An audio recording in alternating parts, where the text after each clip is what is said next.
જય શ્રી કૃષ્ણ બાળકો, કેમ છો? મજામાં છો ને? આજે આપણે ફરી મળ્યા ઓનલાઈનમાં. અત્યાર સુધી આપણે શું શીખતા હતા? અત્યાર સુધી તો તમે રોજ જે સ્કૂલે આવતા હતા, આપણે સ્કૂલ પર મળતા હતા ને, પણ હમણાં થોડો ટાઈમ પાછો આપણે ઓનલાઈનમાં મળીશું. આજે આપણે શીખવાનો છે વિષય હિન્દી. આપણે હિન્દીમાં પુનરાવર્તન શીખતા હતા ને, તમે બધાએ લખ્યું પણ હશે ઘરકામની નોટમાં. લખ્યું છે અને આપણે પૂરું થઈ ગયું. પણ હજી શું છે કે હિન્દી વિષય છે તમારી માટે કેવો છે? નવો છે ને. તો આજે આપણે એને લગતા થોડાક શબ્દો શીખીશું, એટલે કે એનું રિવિઝન કરીશું. તો આ બધું તમારે કઈ નોટમાં લખવાનું છે? આ બધું તમારે લખવાનું છે ઘરકામની, એટલે કે સ્ટાર વાળી નોટબુકમાં. આપણે તમે સ્કૂલે આવતા ત્યારે સ્ટાર વાળી નોટબુકમાં લખતા ને, એ રીતે આજે આપણે સ્ટાર વાળી નોટમાં થોડાક હિન્દી શબ્દો શીખીશું. તો ચાલો મારી સાથે પહેલા બધા ઘરકામની નોટ કાઢશે. અને આપણે જ્યારે કોઈ પણ વર્ક કરીએ ત્યારે શું કરતા પહેલા? તો કે HW. અત્યારે તમે ઘરે હોમવર્ક કરો છો એટલે HW મારવાનું છે. આપણે જ્યારે ક્લાસમાં હોમવર્ક કરતા ત્યારે શું મારતા? CW મારતા ને. તો હવે તમે ઘરે હોમવર્ક કરો છો તો કે HW મારવાનું છે. તો ચાલો હવે હું અહીંયા હાસ્યમાં ફૂદડી કરીશ. શું કરવાનું છે? હાસ્યમાં ફૂદડી કરવાની છે. બધાએ ઉપરની નીચેની લીટીને અડીને અક્ષર સરસ મજાના કરવાના છે. તો ચાલો આપણે સૂચના લખીશું.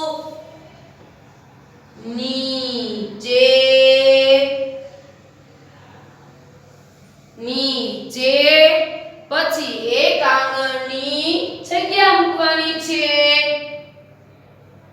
આપેલ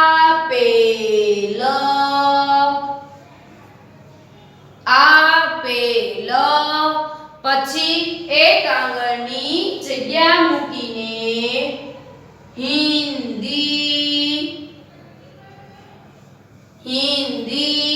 પછી એક આંગળની જગ્યા મૂકીને શબ્દ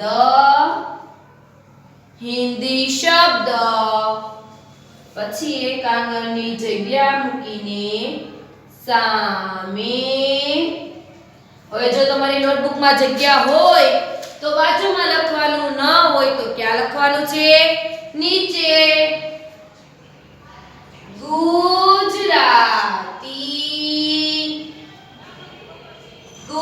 ગુજરાતી એક આંગળની જગ્યા મૂકીને અર્થ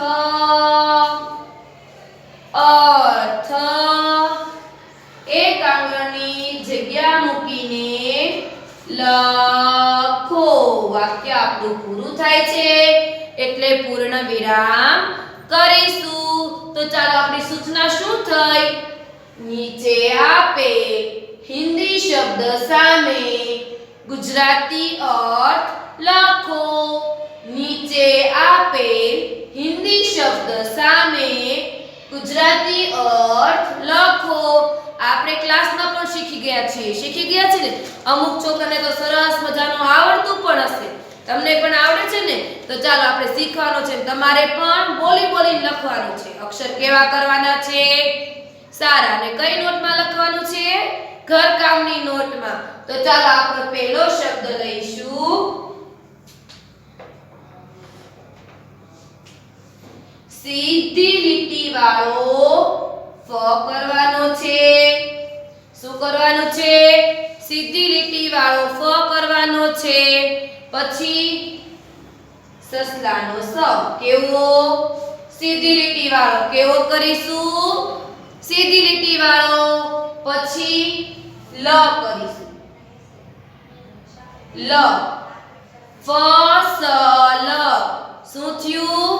ફસલ. ચાલો પછી એક આંગળની જગ્યા મૂકી ડેશ કરીશ. શું કરીશ? ડેશ. ફસલ. શું લખ્યું મેં? ફસલ. એક આંગળની જગ્યા મૂકીને મેં ડેશ કરી. હવે ડેશ પછી એક આંગળની જગ્યા મૂકીને લખીશું પાક. ફસલ એટલે પાક. ફસલ એટલે પાક. ફસલ એટલે પાક. ચાલો હવેની પછીનો શબ્દ લખીશું પ હને રસવાઈ. હ કેવો કરવાનો છે? લટકાવેલો. કેવો કરવાનો છે? લટકાવેલો ને લીટી વાળો યનેકાનો યા. કોઈ શબ્દને નીચેથી કે ઉપરથી વળાંક કાપવાના નથી. એકદમ અક્ષર સીધા હોવા જોઈએ અને માથે શું આવશે? શિરોરેખા. શું આવશે? શિરોરેખા. ચાલો એક આંગળની જગ્યા મૂકીને હું ડેશ કરીશ. ડેશ પછી હું લખીશ પૈયા એટલે શું થાય? આપણે શીખી ગયા છીએ બાળકો. પૈયા એટલે શું થાય? પૈયા એટલે થાય પૈડું. તો આપણે એક આંગળની જગ્યા મૂકીને લખીશું પને બે માત્રા પય ડને રસવા વાળું ડુ માથે મીંડું. પહિયા એટલે પૈડું. પહિયા એટલે પૈડું. પહિયા એટલે પૈડું. ચાલો હવે એની પછીનો શબ્દ આપણે લખીશું. ચાલો એની પછીનો શબ્દ છે વાહણનો વ કરીને બકરીનો બ કરીશું. શું કર્યું છે? બકરીનો બ. પછી સડકતા સને એક માત્રા સે બ સે. પછી રનેકાનો રા બસેરા. માથે શું આવશે? શિરોરેખા. શું આવશે? શિરોરેખા. બસેરા. શું લખ્યું છે?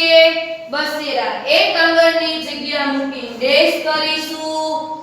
ડેશ પછી એક આંગળની જગ્યા મૂકીને બસેરા એટલે શું થાય? બસેરા એટલે શું થાય? તો એક આંગળની જગ્યા મૂકી લખીશું વસવાટ. બસેરા એટલે વસવાટ. બસેરા એટલે વસવાટ. બસેરા એટલે વસવાટ. ચાલો હવે એની પછીનો શબ્દ લખીશું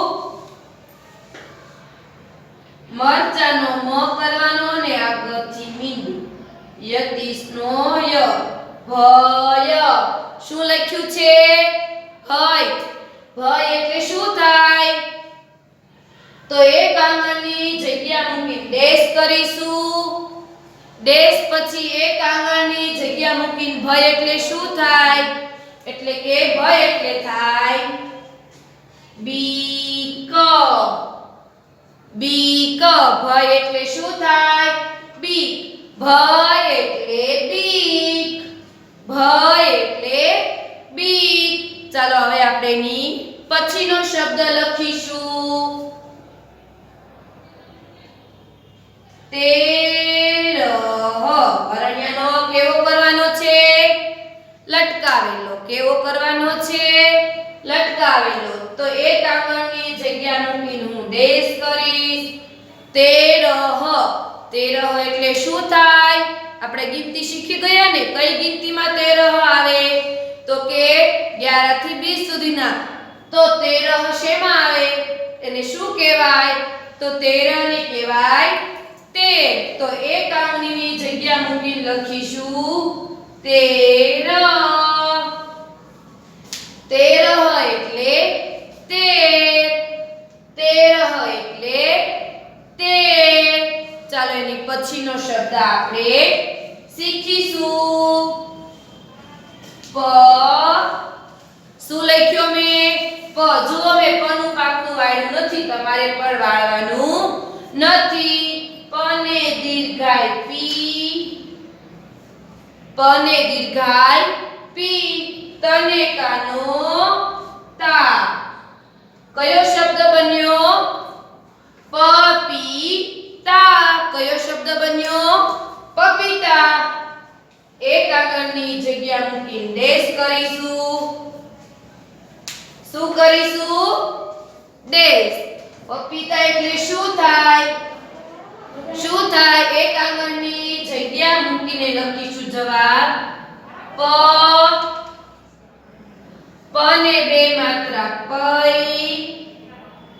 યને રસવા વાળું યુ માથે મીંડું. પપીતા એટલે પપૈયું. પપીતા એટલે પપૈયું. ચાલો આપણે કયો શબ્દ લખ્યો? પપીતા એટલે પપૈયું. ચાલો મારે તો એટલા લખ્યા ને બોર ભરાઈ ગયું, પણ તમારી પાસે નોટબુક છે ને? તમારે નીચે જગ્યા પણ હશે. છે મારે નથી, હું આ બાજુમાં લખું છું. તમારે બધાએ ક્યાં લખવાનું છે? જ્યાં તમે પપીતા લખ્યું એની નીચે તમારે લખવાના છે.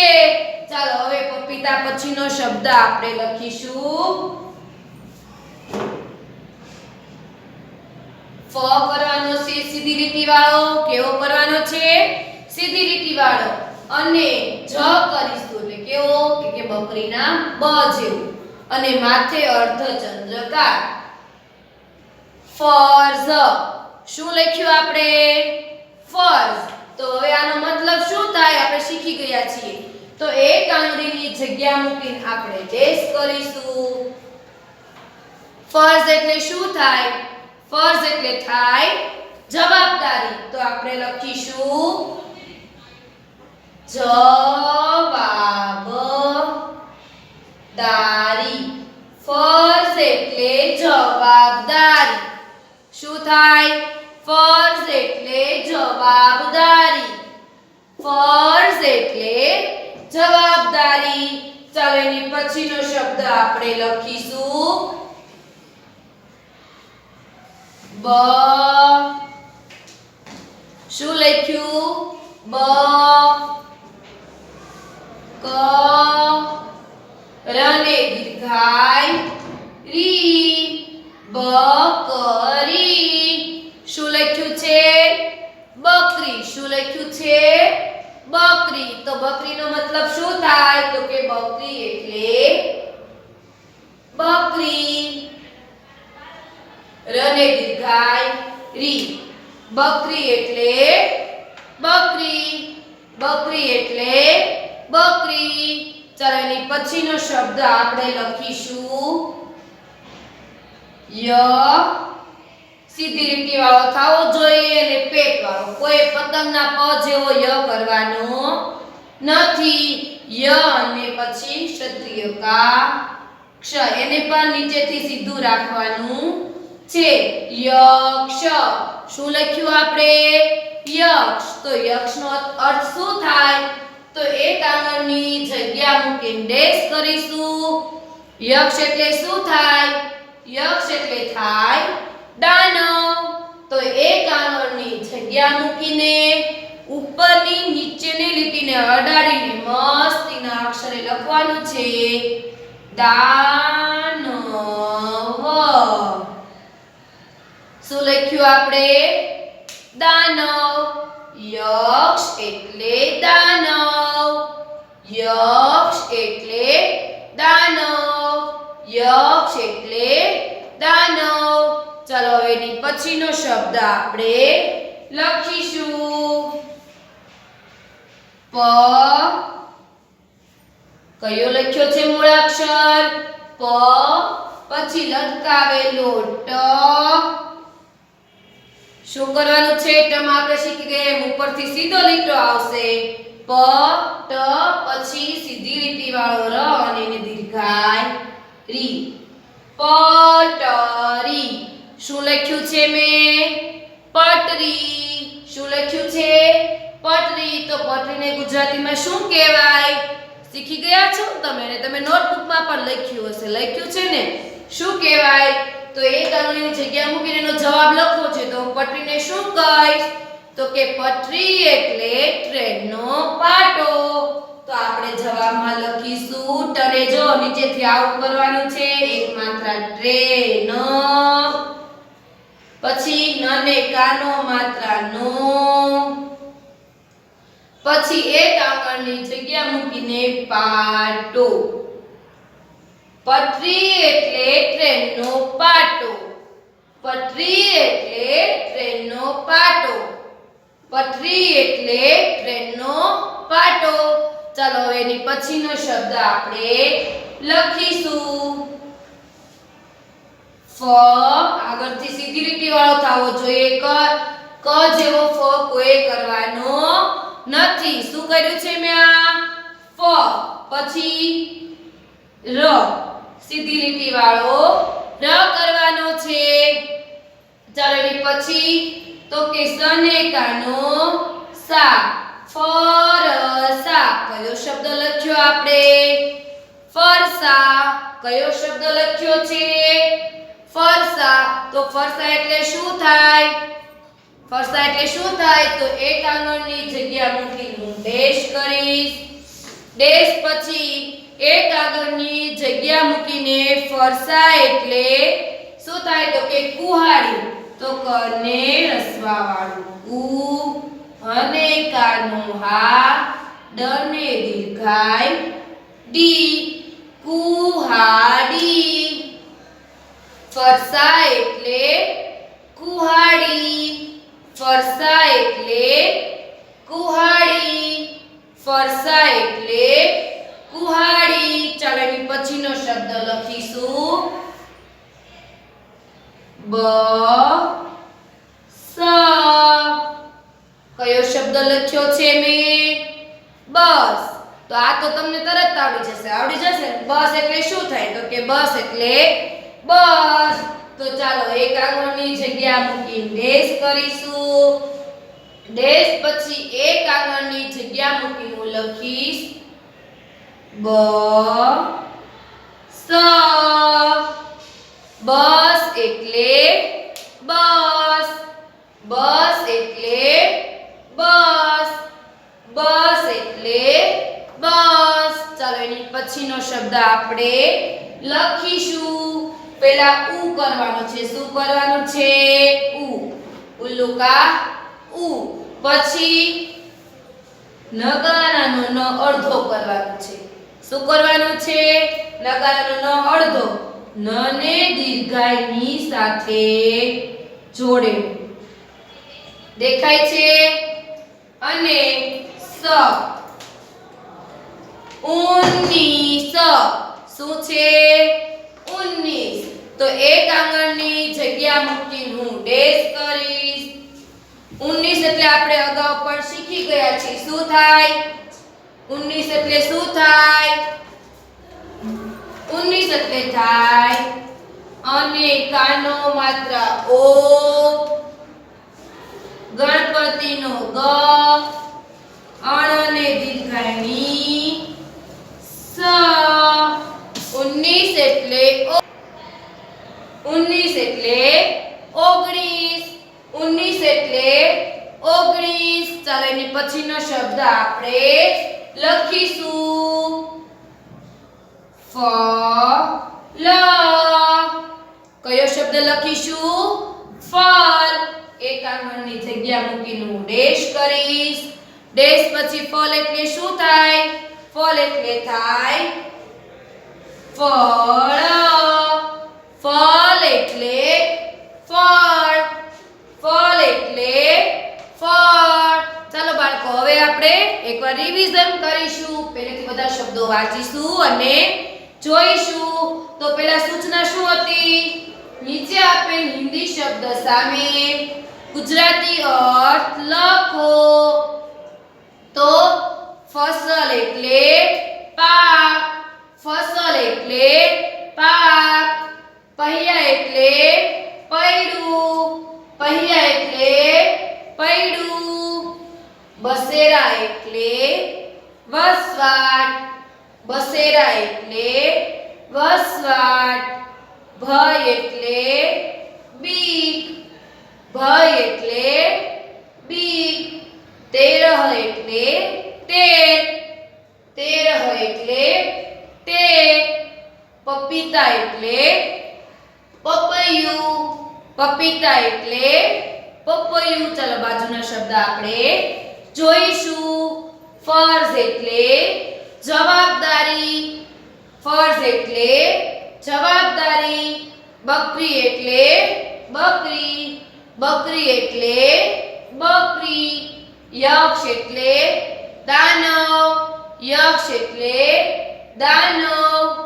પટરી એટલે ટ્રેનનો પાટો. પટરી એટલે ટ્રેનનો પાટો. ફરસા એટલે કુહાડી.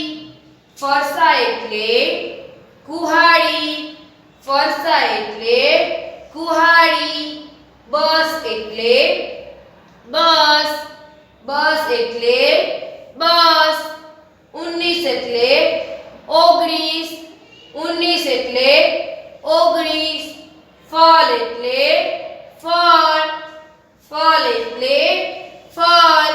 ચાલો બાળકો, મજા આવી ને? આ બધા શબ્દો તમારે શેમાં લખવાના છે?